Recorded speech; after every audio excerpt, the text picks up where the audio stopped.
வணக்கம் and welcome to restore it Tamil. இரு இன்னமும் மறந்து போடா கடிச்சு.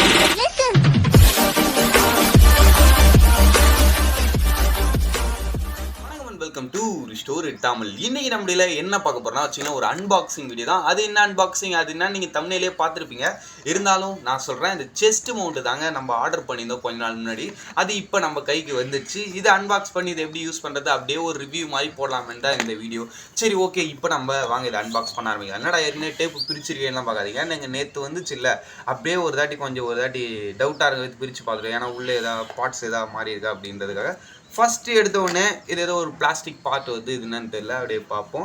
அதுக்கடுத்து நம்மளுக்கு இந்த மொபைல் ஃபோன் ஹோல்டர் வருது. இந்த மொபைல் ஃபோன் ஹோல்டரில் எனக்கு ரொம்ப பிடிச்ச ஒரு விஷயம் என்னென்னா வச்சிங்களேன், மற்றதெல்லாம் உங்களுக்கு ஸ்ப்ரிங்கு டைப் மாதிரி வரும். அது இல்லாமல் அது எனக்கு அந்த அளவுக்குலாம் கான்ஃபிடென்ட்டாக இல்லை ஸ்ப்ரிங்கு. பட் ஆனால் இதில் உங்களுக்கு இந்த நெட்டு திருவுறது, அதான் இந்த த்ரெட்டு டைப்புன்னுவாங்க. இந்த த்ரெட்டு டைப்புன்றதுனால நீங்கள் உங்கள் ஃபோனை வச்சு நல்லா டைப் பண்ணிக்கலாம், கீழே வரதுக்கு வாய்ப்பே இல்லை. இது ஒரு நல்ல விஷயம். அதுக்கடுத்து இது ஒன்று வந்துடுது, இப்போ தான் தெரியுது. இது இருக்குது இல்லையா, இதில் நம்ம மொபைல் ஃபோன் ஹோல்டரை இப்படி வச்சு இந்த நெட்டை இப்படி டைட் பண்ணிக்கணும். மோஸ்ட்லி இது அசம்பிள் பண்ணி தான் வரும், நான் தான் அவுத்துட்டேன்னு நினைக்கிறேன். இப்படி வச்சுட்டா இல்லை நம்ம அப்படியே மொபைல் ஃபோன் ஹோல்டரை மாட்டிக்கலாம். சரி ஓகே, இதை அப்படியே நம்ம சைடில் வச்சுட்டு அடுத்த ப்ராடக்ட் பார்ப்போம். அடுத்து நம்மளுக்கு இந்த ஒரு உள்ள பெரிய ப்ராடக்ட் ஒன்று இருக்குது. அதை தவிர்த்து இந்த டப்பாவில் ஒன்றும் இல்லை, தூக்கி போட்டுவோம். சரி ஓகே, இப்போ வாங்க இதை பிரிப்போம். இது நம்மளுக்கு சீல் டைப்பில் கொடுத்துருக்காங்க. இப்படி எடுத்தோடனே ஃபஸ்ட்டு இதுனா ஒரு சின்னதாக ஒரு பிளாஸ்டிக் பார்ட் வருது. இது மாதிரி ஆக்ஷன் கேமரா செட்டுனாலே இது மாதிரி சின்னதாக வரும். பட் ஆனால் நம்ம ஆக்ஷன் கேமரா யூஸ் பண்ண போதில் அப்புறம் இப்படி ஒன்று வருது. இதுனா நம்மளுக்கு தெரியுது, இந்த ஹெல்மெட்டில் இப்படி ஏற்றுவோம், அதுக்கடுத்து இந்த செஸ் மவுண்ட்டில் இப்படி ஏற்றுவோம்னு நினைக்கிறேன். சரி ஓகே, அதுக்கடுத்து பெருசாக இதுதாங்க நம்ம ஸ்டாப் மவுண்ட்டு. இது வந்துடுச்சு, இது இருக்குதா. சரி ஓகே, இப்போ இது எப்படி மாட்டுறதுன்னு பார்ப்போம். இது ஈஸி. இதே ஒரு பாட்டு இருக்குதுங்க. இது இந்த இடத்துல அந்த இதை போட்டு நம்ம மவுண்ட் பண்ணுறது, இது மூலமாக தான் நம்ம இப்படி மவுண்ட் பண்ணுவோம். அந்த ஒரு இது சரி ஓகே. இப்போ ஓவராலாக இதை பார்க்கும்போது நல்லா தான் இருக்குது, பரவாயில்ல. பில் குவாலிட்டிலாம் பரவாயில்ல. இதை பார்க்க உங்களுக்கு ஸ்டீல் மாதிரி இருக்கும், பட் ஆனால் இது ஸ்டீல்லாம் இல்லைங்க, பிளாஸ்டிக் தான் கொடுத்துருக்காங்க. பிளாஸ்டிக்காக இருந்தாலுமே நல்ல குவாலிட்டியான பிளாஸ்டிக் மாதிரி தான் இருக்குது. கவலைலாம் இல்லை, இப்படி தட்டினா உடையிற மாதிரிலாம் இல்லை, பரவாயில்ல. நல்ல பிளாஸ்டிக் குவாலிட்டிலாம் நல்லா இருக்குது. இதுவும் பிளாஸ்டிக், இதுவும் பிளாஸ்டிக் தான், இதுவும் பிளாஸ்டிக் தான். ஓவராலாக எல்லாமே பிளாஸ்டிக் தான், பட் ஆனால் பில் குவாலிட்டி நல்லாவே இருக்குது. அதுக்கடுத்து இந்த மெட்டீரியலோட குவாலிட்டின்னு பார்க்கும்போது ஓகே தான், இதுவும் ஓகே தான். பட் ஆனால் இந்த மாதிரி ஒரு சில இடத்துல நூல் சும்மாவா ஓகேப்பா அப்படின்னு பார்க்கும்போது எந்த வித பிரச்சனையுமே இல்லை. சரி, இப்போ நம்ம இதை எப்படி மாட்டுறதுன்னு பார்ப்போம். மாட்டுறதை பொறுத்தளவுக்கு இந்த பனின் மாட்டுற மாதிரி தான், அப்படியே அசால்ட்டாக மாட்டிடலாம். இப்படி இருக்குது இல்லையா, இந்த கேப்பில் என்ன பண்ணிடுங்க, கையை விட்டு இதை எடுத்து இப்படி தலைக்கு மேலே போட்டுக்க வேண்டாம். அதுக்கடுத்து பின்னாடி ஒரு இது தொங்கும், அதை எடுத்துகிட்டு நீங்கள் இந்த இதில்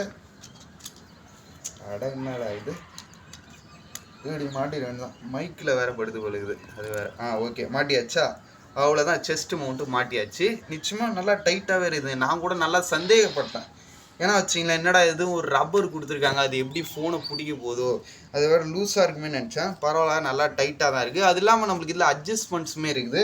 இந்த இடத்துல ஒரு அட்ஜஸ்ட்மெண்ட் கொடுத்துருக்காங்களா, அதுக்கடுத்து உங்களுக்கு மேலே 2 அட்ஜஸ்ட்மெண்ட் கொடுத்துருக்காங்க. அதனால் நீங்கள் கொஞ்சம் ஃபேட்டியாக இல்லை ரொம்ப ஒல்லியாக இருப்பீங்கன்னா கூட பிரச்சனையே கிடையாது. நீங்கள் இந்த அட்ஜஸ்ட்மெண்ட்ஸ் வச்சு இந்த ஸ்டாப் மவுண்ட்டை உங்களுக்கு ஏற்ற மாதிரி மாற்றிக்கலாம். அதனால் கவலையே கிடையாதுப்பா. எனக்கு இது கரெக்டாக இருக்குது. இந்த இடத்துல லூஸாக இருக்கிற மாதிரி இருக்குது. இதை மட்டும் நம்ம அப்புறமா டைட் பண்ணிப்போம். அது ஒன்று மேலேங்க எப்படி டைட் பண்ணுறதுனா, அந்த மேலே இருக்க சிங்கிள் லேயரை கீழே இழுத்து விட உங்களுக்கு டைட் ஆகிடும். அது எந்த வித பிரச்சனையுமே இல்லை. பட் ஆனால் எனக்கு ஒரு விஷயம் என்ன ஃபீல் ஆகுதுன்னா, இது புதுசாக மாட்டுறேன் இல்லையா, அதனால் அப்படியே ஒரு மாதிரி இந்த இடத்துல வர இந்த பெரிய பீஸ் இருக்கிறதுனால யாரோ அப்படியே நெஞ்சை அழுத்தி பிடிச்சிட்டு இருக்கிற மாதிரி ஒரு ஃபீலு. மூச்சு இருக்கிறதுக்கு லைட்டாக கஷ்டமாக இருக்குது, அதை மட்டும் கொஞ்சம் பார்த்துங்க. அதுக்கடுத்து சரி, இப்போ அதுக்கடுத்து நம்ம இந்த ஒரு பார்ட் பார்த்தோம் இல்லையா, தெரியுதா பாருங்கள், இந்த பார்ட் பார்த்தோம் இல்லையா, இதை நம்ம என்ன பண்ணிக்கணும், இப்படி வச்சு அவ்வளோதான், ஜம்முன்னு போய் உக்காந்துடுச்சு. அதுக்கடுத்து இந்த பார்ட்டு நம்ம ஃபோன் மவுண்ட் இருக்குது இல்லையா, இதோட அட்டாச் பண்ணிடணும். இந்த பார்ட்டை நம்ம இதை நீங்கள் பார்த்து அட்டாச் பண்ணணும், இல்லைனா சைடாகிடும். இப்படி ரொம்ப டைட் பண்ணி உடச்சிடவும் கூடாது. இப்படி இருக்குதுன்னு வச்சுங்க, சப்போஸ் ஒன் சைடு கிராஸாக இருக்குதா, அப்போ நீங்கள் என்ன பண்ணணும், இதை லைட்டாக லூஸ் பண்ணிட்டு இந்த மேலே ஒரு இது கொடுத்துருக்காங்க பார்த்தீங்களா, இதை உங்கள் அட்ஜஸ்ட்மெண்ட்டுக்கு ஏற்ற மாதிரி கொஞ்சம் அட்ஜஸ்ட் பண்ணி மாட்டிக்க வேண்டாம். என்ன பண்ணி இப்படி வச்சுட்டு டைட் ஏற்றினீங்கன்னா கரெக்டாக இருக்கும். இன்னும் கூட கொஞ்சம் இதுவாக தான் இருக்குது, நான் சரி பண்ணிட்டு கிட்ட வரேன். இதை ஃபிட் பண்ணுறதுல மட்டும் கொஞ்சம் கரெக்டாக இருங்க, அப்புறம் கேமரா ஒன் சைடு ஆகிடும், அப்புறம் கடுப்பு தான்ப்பா. ஓகேங்க, இதுவும் சரியாயிடுச்சு. இப்போ நம்ம என்ன பண்ணணும், இதை வந்து இதுக்கு நேராக வச்சு இந்த நெட் இருக்குது இல்லையா, இதை நம்ம என்ன பண்ணிடணும், அப்படியே இந்த ஹோலில் போட்டுணும்.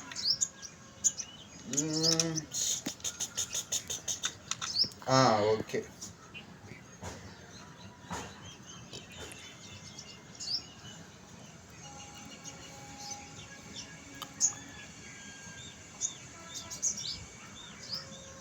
இப்படி லைட்டாக இது பண்ணிட்டு இப்படி வச்சுக்கணும்னா ஃபோனை நம்ம இதில் ஃபிக்ஸ் பண்ணிக்கலாம். இப்போ ஃபோனை நான் இதில் வச்சு காட்டுறேன், எப்படி இருக்குன்னு பாருங்கள். அப்படியே ஃபோன் கூட எப்படி இருக்குன்னு தெரியல. நான் பார்க்குறது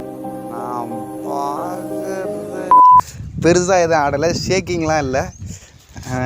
இருங்க காய், நான் கண்ணாடி எடுத்து காட்டுறேன் எப்படி இருக்குன்னு பார்ப்போம். அங்கெல்லாம் கரெக்டாக தான் இருக்குன்னு நினைக்கிறேன். கண்ணாடி எடு, அப்படியே என்ன காட்டு இப்படி.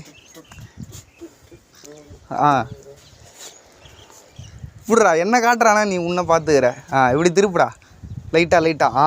ஓகே நல்லா தான் இருக்குது. கேமராவும் ஸ்ட்ரைட்டாக தான் உட்காந்துருக்கு. இந்த இதை மட்டும் லைட்டாக டைட் பண்ணிக்கணும்னு நினைக்கிறேன். ஆமாம், இது மட்டும் லைட்டாக லூஸாக இருக்குது. ஆனால் அந்த சைடுலாம் பக்காவாக இருக்குது. சரி ஓகேங்க, பாய் வச்சு. சரி ஓகே, அப்படியே வாங்க பைக்கும் அப்படி பார்த்தோம். பைக்கை பொறுத்த அளவுக்கு கொஞ்சம் ஷேக்கிங் இருக்குது கரடு முன்னரான ரோட்டில் ஓடும்போது. பட் ஸ்மூத்தான ரோட்டில் பிரச்சனை இருக்காதுன்னு நினைக்கிறேன். கொஞ்சம் கடுப்பாக இருக்குது, பட் இருந்தாலும் மற்றபடி ஓகே தான். சரி, இதில் ஒரு vlog போடணும்னு நினச்சின்னா கமெண்ட் பண்ணுங்கள். பாய்.